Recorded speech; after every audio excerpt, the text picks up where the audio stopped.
ഓം ശാന്തി. നമ്മളെപ്പോഴും കൂടുതലായി കേൾക്കുന്നൊരു കാര്യമാണ് ദാനം ചെയ്താൽ പുണ്യം കിട്ടും. പക്ഷെ അതിനുവേണ്ടി ആളുകൾ ദാനത്തിന് അത്രയധികം പ്രാധാന്യം കൊടുക്കുന്നു. വസ്ത്രദാനം, ഗൃഹദാനം, അതുപോലെ അന്നദാനം, അങ്ങനെ എത്രയോ തരത്തിലുള്ള ദാനങ്ങൾ, ഗോദാനം, കന്യാദാനം. അപ്പൊ ഭാരതത്തിൽ മിക്കവാറും ഏതൊരു കാര്യം ചെയ്യുമ്പോഴും കൊടുക്കുമ്പോഴും അതിന്റെ കൂടെ ദാനം എന്നൊരു വാക്കൂടെ ചേർത്തിട്ട് കൊടുക്കുക. ഇപ്പൊ ഒരാള് മകളെ വിവാഹം കഴിച്ച് കൊടുക്കുമ്പോൾ ദാനം എന്നാ പറയാ, കന്യാദാനം. അതെന്ത് ദാനമാണ്? അപ്പൊ ചെയ്യുന്ന പ്രവൃത്തി ഒരു ദാനത്തിന്റെ ഭാവത്തിൽ കൊടുത്താൽ പുണ്യം കിട്ടും എന്നൊരു കൺസെപ്റ്റ് നമ്മളെ പണ്ട് തൊട്ടേ പഠിപ്പിച്ചിട്ടുണ്ട്. എന്നാൽ യഥാർത്ഥത്തിൽ നമ്മൾ ചെയ്യുന്ന കർമ്മം, ഏതൊരു കർമ്മം ആയിക്കൊള്ളട്ടെ, അത് ദാനമാകുന്നത് എപ്പോഴാണ്? ഏത് ഭാവത്തിൽ, ഏത് ഭാവനയോടുകൂടി കൊടുക്കുന്നു അതനുസരിച്ചാണ്. അപ്പൊ വാസ്തവത്തിൽ ഇവിടെ ദാനം എന്നത് ഗുണങ്ങളുടെ ദാനമാണ്. അപ്പൊ ഞാൻ ഒരാൾക്ക് ആഹാരം കൊടുക്കുന്നു, ഒരു ദാനമാകുന്ന എപ്പോഴാ? ആ സ്നേഹത്തോടെ കൊടുക്കുമ്പോഴല്ലേ. എന്തെങ്കിലും കൊടുത്താൽ അതങ്ങനെ ദാനമാകുന്നത്. അപ്പൊ ഏതൊരു ദാനത്തിന്റെ പിന്നിലും അതിനെ പുണ്യമുള്ളതാക്കി മാറ്റുന്നത് ഗുണങ്ങളുടെ ദാനം ചെയ്യുമ്പോഴാണ്. അതുകൊണ്ട് ഗുണദാനം ചെയ്യലാണ് ഏറ്റവും വലിയ ദാനം. എങ്ങനെയാണ് നമുക്ക് ഗുണങ്ങളെ ദാനം ചെയ്യാൻ സാധിക്കുന്നത്? നമ്മൾ സ്വന്തം വാക്കിലൂടെയും പ്രവൃത്തിയിലൂടെയും മറ്റുള്ള മുമ്പിൽ നമ്മുടെ ഉള്ളിലുള്ള സദ്ഗുണങ്ങളെ പ്രകടിപ്പിക്കുക.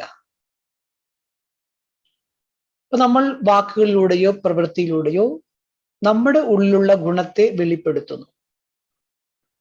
അല്ലെങ്കിൽ മറ്റെന്തെങ്കിലും മൂല്യത്തോടു കൂടിയാണ് അത് ചെയ്യുന്നതെങ്കിൽ അതിനെയാണ് ഗുണദാനം എന്ന് പറയുക.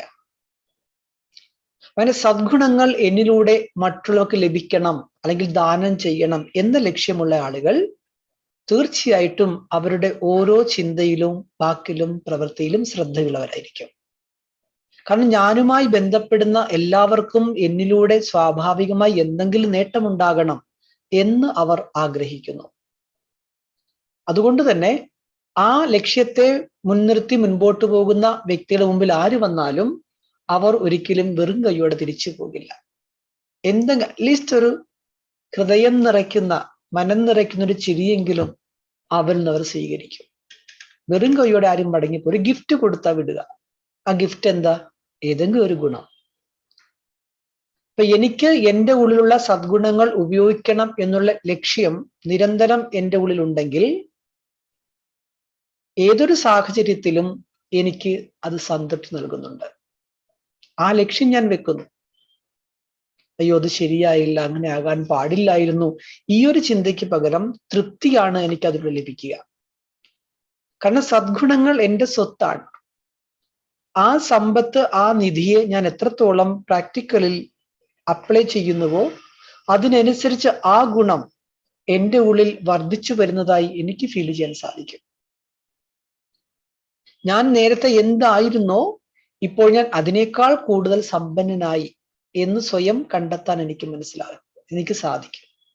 അങ്ങനെ ഓരോ ദിവസം കഴിയും തോറും ഗുണങ്ങളുടെ ദാനം ചെയ്യുന്നതനുസരിച്ച് എൻ്റെ ഉള്ളിൽ, എൻ്റെ ജീവിതത്തിൽ നിരന്തരമായ പുരോഗതിയും വർദ്ധിക്കും, അല്ലെങ്കിൽ ഉണ്ടാവും. ഈ പുരോഗതി ഉണ്ടാകുന്നതാണ് പുണ്യം എന്ന് പറയുന്നത്. അപ്പൊ ദാനം കൊടുത്താൽ പുണ്യം കിട്ടും. എന്ത് പുണ്യം? എൻ്റെ ജീവിതത്തിൽ ഉയർച്ചയുണ്ടാവും, എനിക്ക് എൻ്റെ ജീവിതത്തിൽ സംതൃപ്തി ഉണ്ടാവും, എൻ്റെ ജീവിതത്തിൽ സന്തോഷമുണ്ടാവും.